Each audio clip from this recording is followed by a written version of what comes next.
Welcome to the Architect My Life podcast. I'm Maya Shlachter, serial entrepreneur and CEO of the MGS Global Group, where we serve architecture and design firms with project delivery such as drafting, 3D visualization, and graphics production support. I am also the founder of Architect My Life. My goal is to help creative entrepreneurs such as architects and other design-related professionals scale their business to 6 or 7 figures. I also show them how it's possible to do this while living a rich life outside their work, reclaiming time and energy for themselves and their families. Creatives were taught how to master their craft, but not taught how to run and grow a business. Each podcast episode features a different entrepreneur from the creative industry who shares their journey towards success. If you have a growth story that others in our community could benefit from hearing, stick around to the end of the show to see how you could be a guest in one of our future episodes. Now, let's dive into this episode.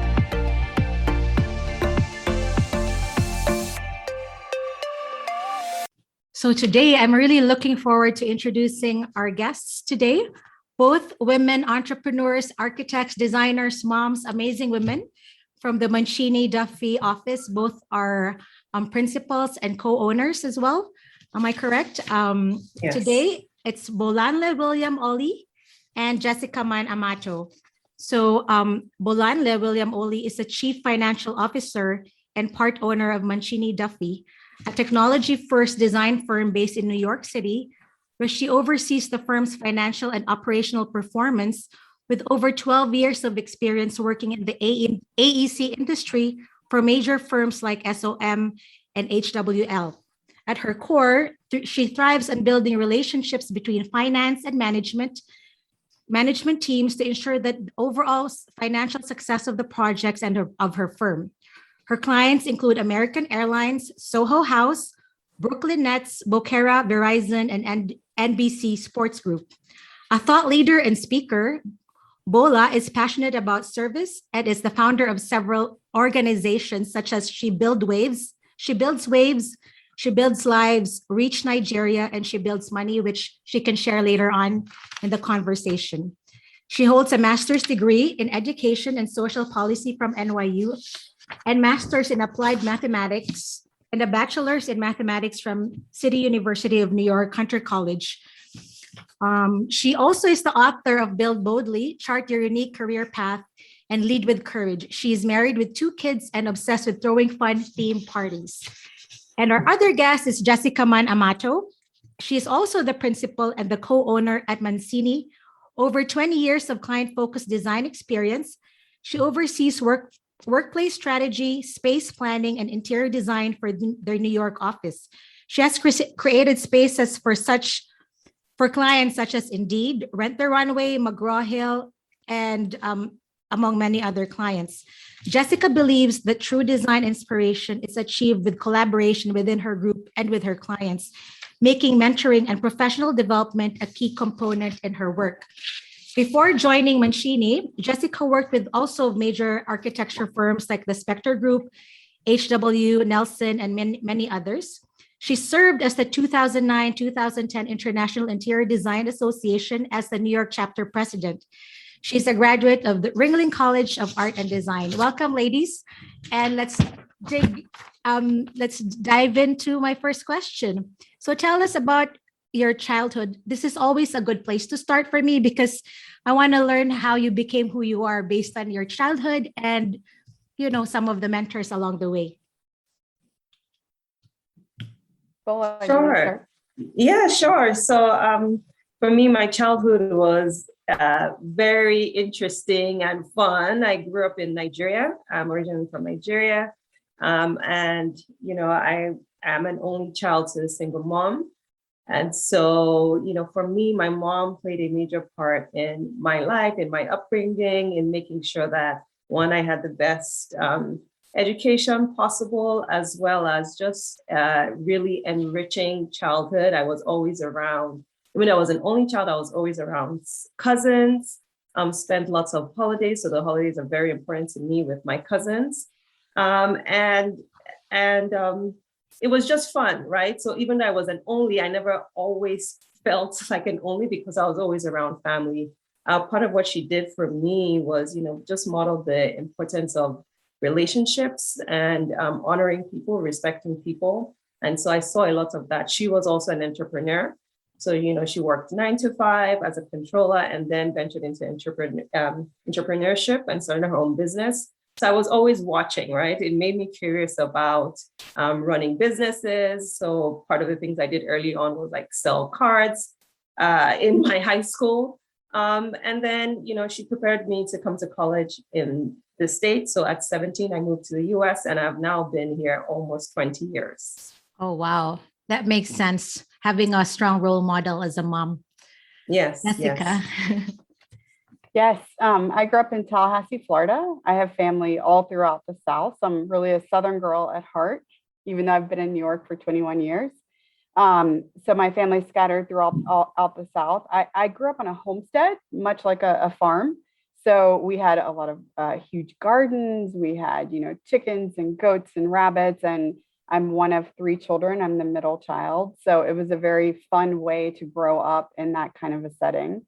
I also had a lot of family around. I grew up with all of my cousins. I have both sets of grandparents. So always huge family gatherings, and it made for a very fun and boisterous childhood.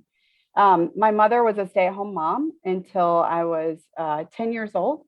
My father was a Vietnam vet, and he also had his own business. He built custom pools. So they were both, my mom really instilled in us this sense of being true to who we are and being curious and always working hard. And my dad was always a tinkerer, kind of creating things. My parents got divorced when I was young. My mom remarried. My stepfather is a French historian.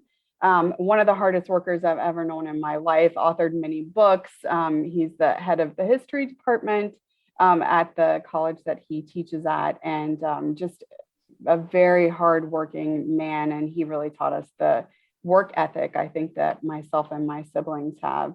I also have a grandmother who is an artist, a portrait artist. She's very, very talented.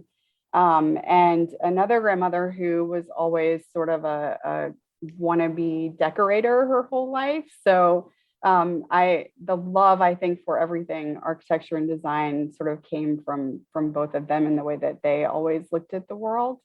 So I think a lot of that kind of comes to me very naturally just in my family. My grandfather was also a structural engineer, so very analytical. And so thinking about sort of systems and the analytics of how everything works together comes from him as well. And I had some amazing mentors through high school, a specific professor, Mr. Wigley, who kind of took an angsty teenage girl and focused my energy, which really led me on the path that I'm on. And then a great professor in college as well, Ruth Beals, who really pushed me hard and taught me to continue to strive and be the absolute best that we could be. So I think, all of that sort of led me to my path in college and then to where I am in New York now. It's great. New York has given you both opportunities to thrive. And a lot of very successful people are actually not from New York City. And that's where they flourish, because that city has given you the opportunity to do that. And one of the things that I'm glad that you both are here together is because I want to talk about the leadership that that Mancini is committed to. I know that you really want to mentor people, both your staff professionally and personally, and you even have the Mancini approach, right? Is that a thing? Like you have a Mancini approach for the employees to help them with their career path and the timeline, which is really important. But so tell us about, how the company really decided to focus on personal and professional growth of your employees. So we've always been really good at that. I think we have always believed in sort of fostering a sense of belonging and getting everyone's voice involved, from the junior designer or architect right out of school, all the way through leadership and principals within the firm. we do that, I think, by looking inward to our own employees and also outward. We don't have egos. We believe that the best projects and the best solutions are really created through teamwork. And so we really encourage the entire team to be a part of the process throughout everything. We're very entrepreneurial, so we look to develop our employees. So if they have a great idea, we want to give them the leverage to build upon that and to create new, divisions of the company and to experience new things that will help to build the company and push us in new directions. And we have a very strong focus on mentoring and helping people kind of build their own career path. So we have monthly mentorship sessions, which allow us to help bolster each person's personal career development in the direction that they want to push it. And I think it all sort of starts with recruitment and retention, a big focus on diversity and inclusion in that. We're in a great market for that. We have some amazing schools in the area that we like to partner with for that. And then I think just transparency of, what roles are and how you develop within the firm, through achieving things and transparency and salary in that way. Yeah. And one of the Yeah, things I read, sorry, Bola, your book called The Power of Yes. I want you to talk about this, about the power of yes. And it says here, the same thing happened in technology. One of your employees suggested something and, you let them run with it. So can you talk about that? Yes, definitely. So just like Jessica said, right? Our employees, or our approach is really to allow our employees thrive, right? So we want the great big ideas that you can think of. We want you to feel comfortable approaching leadership, sharing these ideas with us. And how we see it is, how can we support you in these goals that you have? So that's where the power of yes comes through, right? So if you come to us, you say, this is something I want to explore, we say yes. The other thing is we spend so much time together, right? Like I keep thinking, like, if you hide these certain parts of yourselves or things that you want to explore, interests that you have, if you keep that away, then how are you going to flourish and grow as a person, right? I feel like you find people are more fulfilled, or employees, your teammates are more fulfilled when they feel like their companies actually care about these ideas that they have, right? And looking for ways in which we can explore it. So we are happy to say yes if someone comes to us with an idea. So the one that you had mentioned is, around the design lab and like really thinking about how we can, as a company, push the profession forward. So this person came out, was like, we should try 3D printing.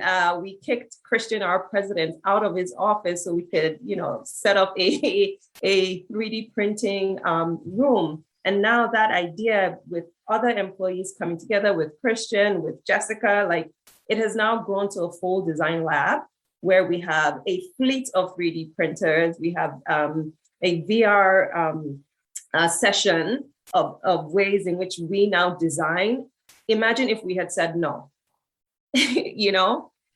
we won't be designing the way we do. We won't be challenging ourselves the way we do, in which we're using, in the ways in which we're using technology now. So it's, for me, it's so fascinating to see how we as leaders get pushed, our employees get pushed into their potential to see the things that, the progress that we've made by saying yes, right? So there's some companies that would say, oh, well, but this might take out of time, this might take out of project billability, but for us, we're seeing the long-term impact that it can have on not just the individual, but the entire firm. So the power of yes is really strong. I love it. I think every firm owner should listen to this podcast. I mean, this podcast episode. I agree. And speaking of technology, speaking of technology, can you tell us about the tool belt? I'm really curious about it. Absolutely. So the tool belt is a proprietary software that we created in order to really immerse our clients into our design. So I think, honestly, what makes us great designers is through our design process and through the process of having them really become an integral team member of our design. And so from initial workplace strategy, where we're really getting to know them, getting inside their heads, understanding the pros and cons of how they're working, solving their problems through design thinking. This is a tool that allows us to immerse them into a 3D environment so that they are within our design thinking throughout our whole process. So from initial test fit, where we're immersing them into the 3D environment and they can explore what the environment actually looks like in real time in 3D, all the way through final design, where we're studying how light affects the space, we're studying how materials apply to the space. So it's really an immersive process from start to finish. And the great thing about Toolbelt is that it allows us to, as that team, explore optionality in real time within the environment. So as we're looking at kind of big idea concepts, we can literally within the environment make the changes. And so we're able to very quickly come to consensus on ideas. We're able to, quickly explore them and then come to consensus on them. And that is very helpful, especially when you're dealing with, say, a board of people that you need to present to. And it sort of helps them to get inside your head as you're walking them through that design process and get to that consensus so that we can move forward into the construction faster. So is this only for your company? Is it something that you plan to share and like sell in the future? I mean, that could be very profitable and also very beneficial for other firms. Absolutely. It is. You can purchase it now. There's a free trial available to students, but you can go to thetoolbelt.com and you can purchase it. And our idea is really to change the industry. We'd love for the industry to become much more immersive in the way that we are designing. And we'd love to, do away with paper. And, in the future, we'd like to have everyone kind of walking through design in this 3D immersive environment and not having to print paper anymore, not having to, submit drawings to the DOB. We'd like to do everything within this virtual environment. That's great. That's it's also sort of very sustainable. Yes. Wow. I wish Definitely. I worked in your firm when I graduated 20 years ago. I think Yeah. I mentioned I may have applied to get a job, but I found another job earlier, but I'm too old for that now. So this is one of the questions I really want to ask Bola and maybe Jessica, but this is more like finance. So creatives were taught how to master their craft, but not taught how to run or grow a business, right? I mean, not a lot of firm owners can pay a CFO like Bola. A lot of firm owners are small time, mompreneurs or single sole practitioners. So tell us, what kind of advice would you give to someone who has no clue in terms of finance, like maybe the top three? Because there are a lot of us women who don't know much about finance. Yeah, so this is like my favorite question or favorite topic to talk about. And you are right in terms of the stats, right? So even though the industry has a lot of large players, small firms make up at least, I believe it's somewhere around 70% of the industry. And the makeup of the 70% are women or women who left, these large companies, started their own business. And so in some ways, this is why I started She Builds Money, right? It's how can we make the finance tools or knowledge or tips that we work with. I understand the accounts receivable, accounts payable, but how can you make that knowledge digestible for a small firm owner, right? So my very first advice is don't be afraid of the numbers. I know you love to design. I know you love to make beautiful things and build these structures, but don't be afraid of the numbers because you're also running a business. You're not running an expensive hobby. You're also in business to be successful, and you're in business to be financially successful, not just building or building your clients, right? You also want to make this depending on why you're in business, you want to make sure you're running a successful business, right? So the first tip I will give is don't be afraid to look at the numbers. And the reason why I say that is there's so much power in understanding or getting yourself familiar with what your numbers are telling you, because then you can now make the right decisions. An example is with billing, right? So that's the one thing we do. Or maybe let me take a step back, is with tracking your time, right? So you plan, you have a project that you won, you have hours that you projected to complete this project. Now, when you actually start doing the project, are you tracking how much time or the effort it takes for you to complete it, right? So maybe you had initially started off with, oh, it will take me 100 hours. And what if you ended up at 120 hours or 200 hours? Then that means that project is losing money. Or what if you were able to come in under? Then that means that project is making you more money. But if you're not tracking the time, if you're not paying attention to how your project is performing, then you're not going to know. You're essentially driving your projects blind, right? So the first thing is your mindset. Don't be afraid of the numbers. The second reason is because the numbers put you in a position where you can be proactive about the decisions you're making for your firm, right? So aside tracking time, you want to be able to track your invoices, because as money is leaving your organization, you need that money to come into your organization, right? So you're working, you want to make sure you're billing your clients for the projects you're working on. And that's how you start building revenue that then again gives you the ability to say, oh, I think I have a lot of work. I now need to hire someone. You can't make business decisions without paying attention to your number. How do you know? We're about to go into 2022, we're about to go into a new year, and you're going to put a business plan together, or you're going to start saying, these are the different areas in which I need to make decisions. But if you don't pay attention, I know I keep repeating myself, but that really is why, right? If you don't pay attention, then how do you know if you can afford the tool belt? Yeah.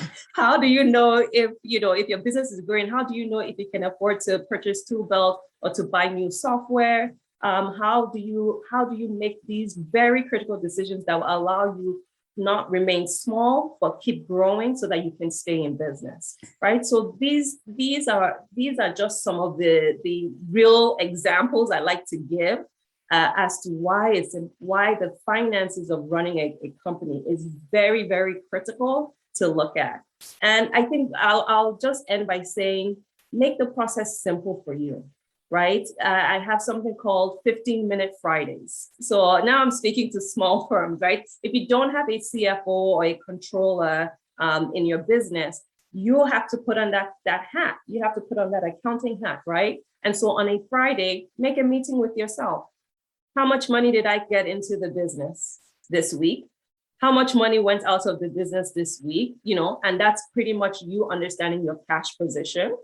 Do I need to do invoices this week? Who do I need to follow up with this week? I've given you 4 habits that you can instill every Friday. And so then when you start doing it in small bites, small digestible bites, you begin to get comfortable. You begin to start understanding where your firm is from a financial, where your firm is in terms of its financial position.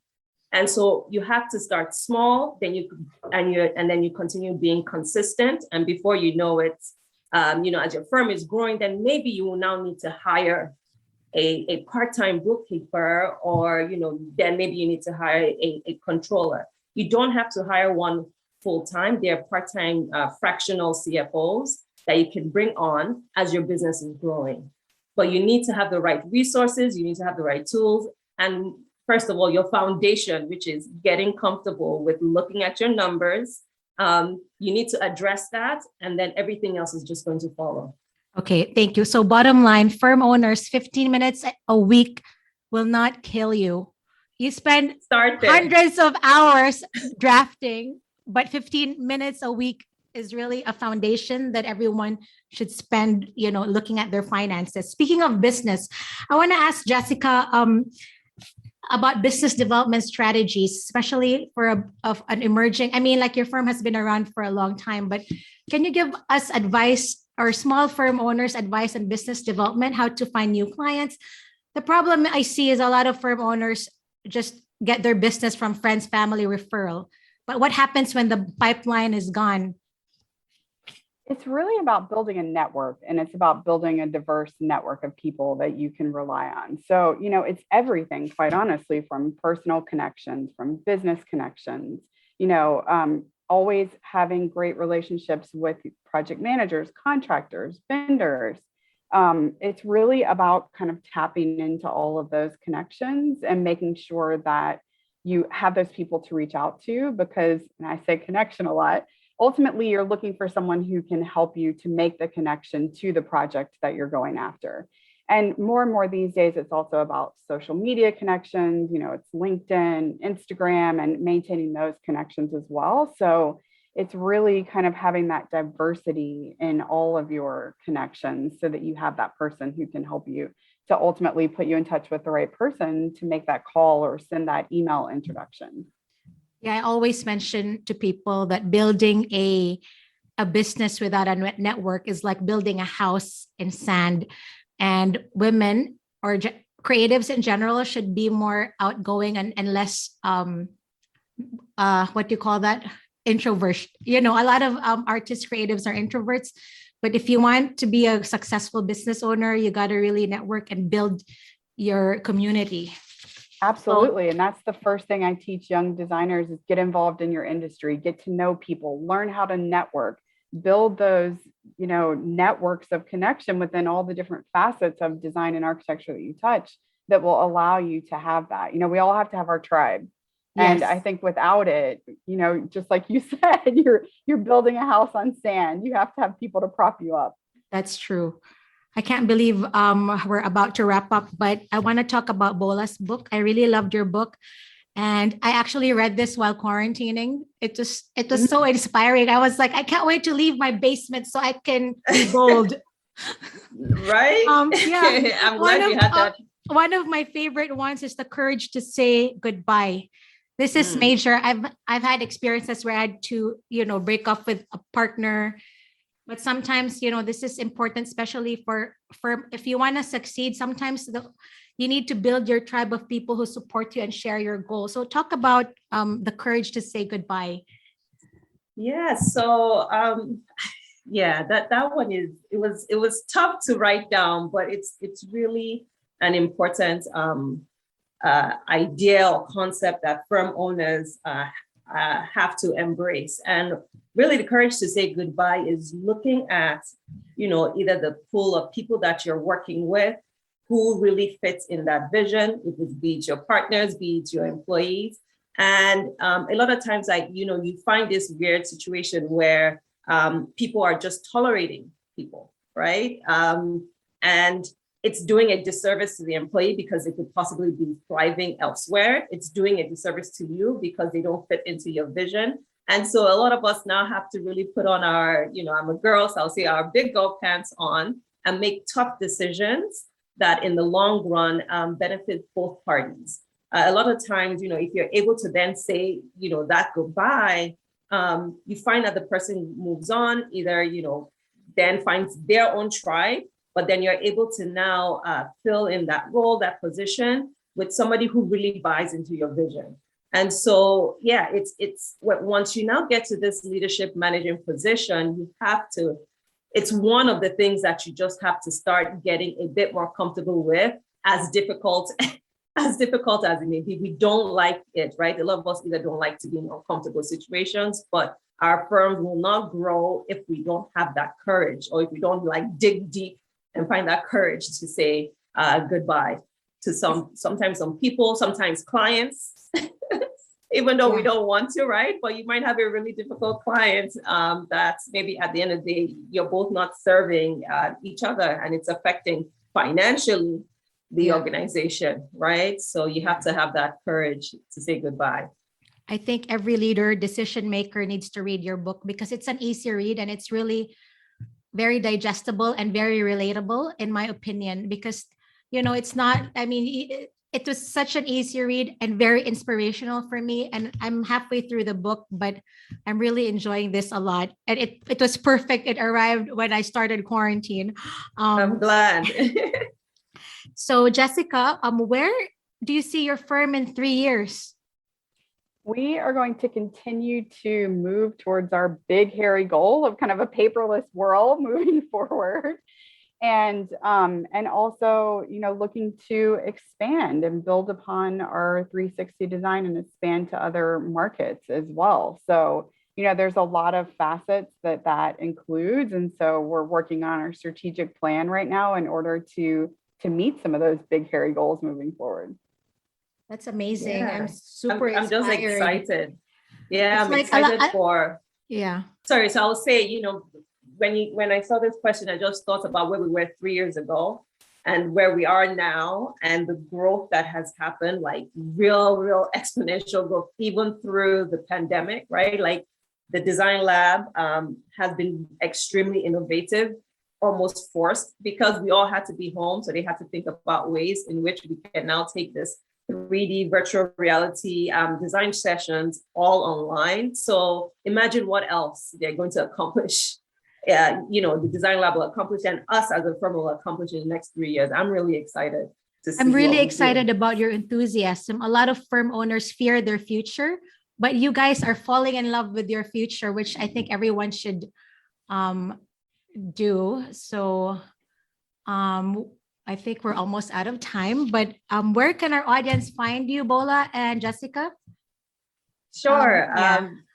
You can find me on LinkedIn, my first and last name, Bolanle Williams-Olley, and Instagram at Bolanle_HQ.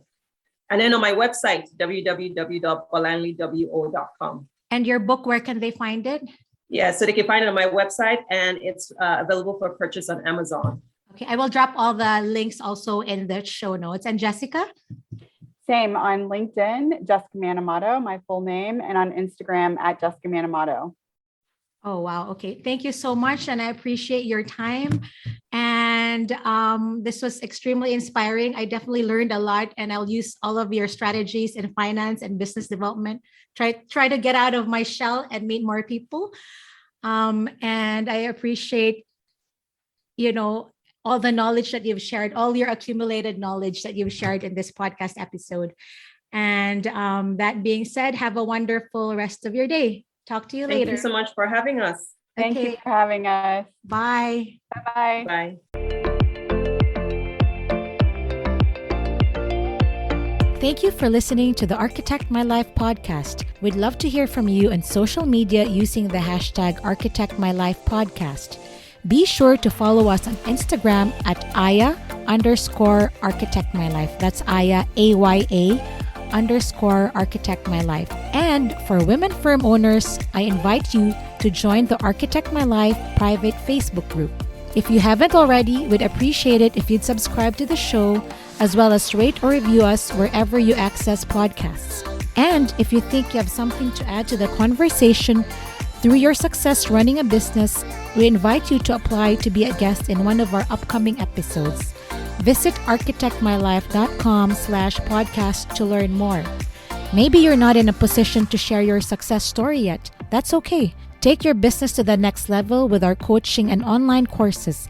Get everything you need at architectmylife.com. Remember, there is a way to manage it all so you can achieve more. I'm Shlachter. Thanks again for listening.